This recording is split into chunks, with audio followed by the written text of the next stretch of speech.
안녕하세요. 대형 멘토 황대근입니다. 오늘은 KSP 함께 살펴보도록 하겠습니다. 현재 엔진 밸브 관련된 종목들이 좋은 흐름세가 나타나주고 있습니다. 수주 잔고도 증가를 하고 있고 이 부분에 의해서 낙수 효과를 KSP가 받을 확률이 있다라는 내용이 나와주면서 전반적으로 긍정적인 모멘텀이 좀 이어지고 있다. 자, 이렇게 설명을 드립니다. 일단 조선업 최대 호황기가 다가왔다라는 내용이 나와주고 있는데 2008년과 굉장히 좀 비슷한 모습이 나타나주고 있습니다. 이 부분은 선가 지수를 좀 비교를 해보면서 조금 이따가 자세하게 말씀을 드리도록 하겠습니다. 그리고 화성 밸브를 기점으로 해서 대한고래 관련된 모멘텀이 다시금 나와주고 있는 상황인데 기자재 업체들도 모두 대한고래 관련된 모멘텀을 받을 수 있다라고 설명을 드렸던 기억이 납니다. 그래서 KSP도 현재 시장에 주목을 받고 있다. 자, 이렇게 설명을 드릴 수 있겠고 남은 2개월 현재 7월인데 앞으로 대선 전까지 한 2개월 정도 변동성이 최대치가 나타날 수 있다고 생각을 합니다. 그래서 관련된 지표를 좀 살펴보면서 KSP에는 어떠한 영향을 줄 수 있을지까지 알아보는 시간 갖도록 하겠습니다. 현재 가격적인 흐름세를 보게 되면 한 1%에서 2%가량 상승에 대한 흐름을 보여주고 있긴 합니다. 금일 고가 기준으로 5%까지 올랐지만 윗꼬리가 이렇게 강하게 좀 나와준 상황이다 라고 설명을 드릴 수 있겠습니다. 그만큼 차익 실현 물량이 좀 존재했다라고도 해석을 할 수 있겠죠. 실제로 수급적인 측면을 보게 됐을 때 금일 외국인과 기관 서로 반대되는 모습이 나타나고 있습니다. 혼조에 대한 모습을 우리가 확인할 수 있는 건데 최근 한 달 동안에 좀 동향을 체크를 해보게 되면 사모펀드 같은 경우에는 매도세가 좀 나와주고 있습니다. 강한 모습을 보여주고 있죠.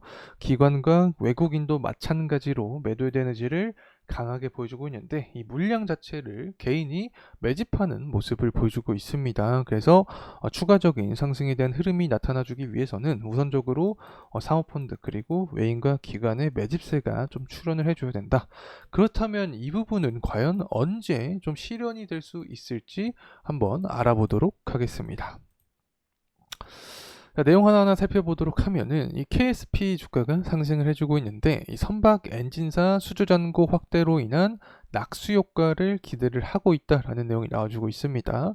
뭐 밸브 시장은 여러분도 다들 아실 거라고 생각합니다. 그래서 세계적으로 꾸준히 성장하고 있으며 향후에도 지속적 성장이 예상된다. 뭐 뻔한 내용이죠. 어쨌든 이 KSP는 기자재 업체에 속해 있고 최근에 뭐 성강밴드 관련된 종목이 있죠.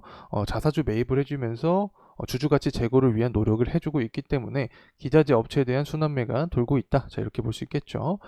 그래서 어쨌든 선박 엔진 부품 수주 확대가 기대가 되는 상황이기 때문에 낙수효과 관점에서 KSP도 주가의 강세 흐름이 나타날 가능성이 있다. 자, 이렇게 볼 수 있겠고 선가 지수를 보게 되면 현재 187포인트 정도를 형성을 해주고 있습니다.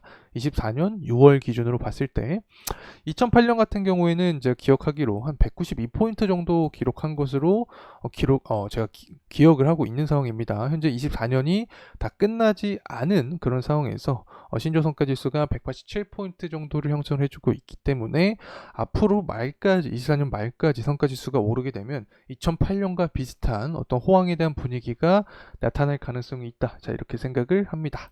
그리고 대왕고래 이야기도 나와주고 있는 상황인데 결국에 핵심 포인트는 경제성이라고 말씀을 드렸습니다. 중간중간에 이런 변동성은 분명히 작용할 수 있는데 더 강한 어떤 사이클을 보기 위해서는 이 대왕거래 프로젝트의 경제성이 나와야 되고 이 부분은 내년 상반기 1차적인 결과가 나오기 때문에 계속해서 추적할 필요가 있다는 점 말씀을 드리고 싶습니다. 그리고 조선 관련된 ETF도 현재 시장의 관심이 증대를 하고 있다. 1개월 수익률도 1위를 기록한 상태이기 때문에 기자재 업체들에 대한 수요가 좀 증가할 확률이 있다. 이렇게 생각을 합니다. 특히 트럼프가 당선될 가능성이 굉장히 높아졌죠. 이렇게 되면 일단은 무역 제재에 대한 수혜주를 우리가 뽑을 수 있는데 트럼프 수혜주로 1차적인 건 방산이 있죠. 각 국가마다 GDP 대비해서 국방 예산비를 늘리려 한다. 그렇게 되면 역으로 수출하는 방산 기업들은 수혜를 입을 수 있게 되는 거고 때문에 우리나라 방산 기업들이 수혜를 입을 수 있다. 자, 이렇게 볼 수 있는 첫 번째 관점. 그리고 또 두 번째 관점은 전통적인 에너지 산업이 있겠죠. 석유화학 종목들이 수혜를 입을 수 있겠고 조선도 충분히 수혜를 입을 수 있다라고 설명을 드렸던 기억이 납니다. 무역 전쟁을 하면 중국의 조선을 제재할 확률이 높아지는 거고 한국의 조선업은 역으로 수혜를 입을 수 있는 가능성이 높아지는 거기 때문에 조선업체나 기자재 업체들은 긍정의 흐름을 받을 가능성이 있다. 특히 코스피 지수가 하반기에 떨어지면 떨어질수록 디커플링 현상으로 상승할 수 있는 기업들, 어떤 산업들이 바로 조선이기 때문에 하반기를 좀 주목할 필요가 있지 않나 생각을 합니다. 정말 다양한 이벤트가 하반기에 남아 있습니다. 특히 연준의 금리 인하 기대감도 금리 인하에 대한 의지도 좀 보여주고 있는 상황이고 실제로 인플레이션이 2% 되지 않더라도 금리 인하 가능성이 있다라는 내용이 나와주고 있는 상황이기 때문에 유동성이 돌게 되면 증시의 활력이 돌 수 있는 건데 여기서 또 핵심 포인트가 무엇이냐? 원자재 시장까지 돈이 들어올 수 있다. 그럼 유가가 뭐 21년, 22년처럼 다시금 상승하게 된다라고 하면 이 부분에 의해서 고유가 기조가 형성이 되겠죠. 그러면 조선 관련된 시장의 트렌드가 형성될 가능성이 있다라고 생각을 하고 있고 특히 이 고환율에 대한 기조도 유지가 되고 있습니다. 1388원 정도의 가격을 형성을 해주고 있는 건데 트럼프가 당선이 된다라고 하면 강달러를 유지시키기 위한 전략을 펼칠 수 있다라고 설명을 드렸죠. 우리나라 같은 경우에는 대표적인 수출 국가라고 말씀을 드렸습니다. 중국 같은 경우에는 제조업 강세의 모습을 보여주고 미국은 수출 국가가 아닌데 어떠한 부분이 핵심 포인트냐 바로 화폐를 수출한다라고 설명을 드렸죠. 달러를 수출한다.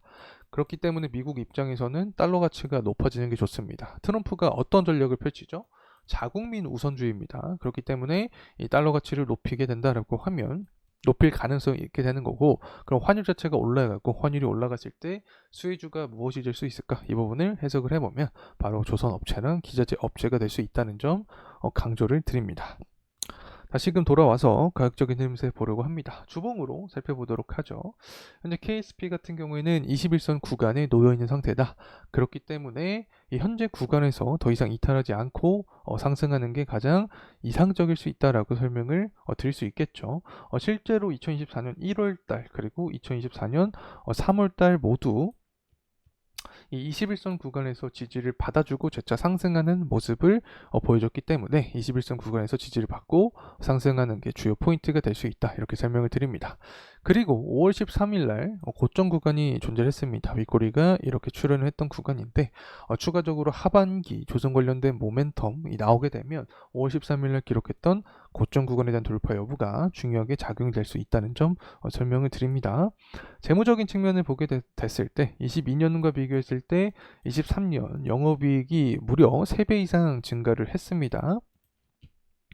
그리고 24년 12월 컨센을 좀 생각을 해보면 마찬가지로 영업이익이 계속해서 증가할 전망을 하고 있죠. 그래서 이 하반기에 조선기자재 업체 관련된 순풍이 불 가능성이 존재하는데 이러한 상황에서 실적이 성장을 전망을 하고 있는 이 KSP도 관련된 긍정적인 흐름세가 나타날 가능성 있지 않을까 생각을 합니다.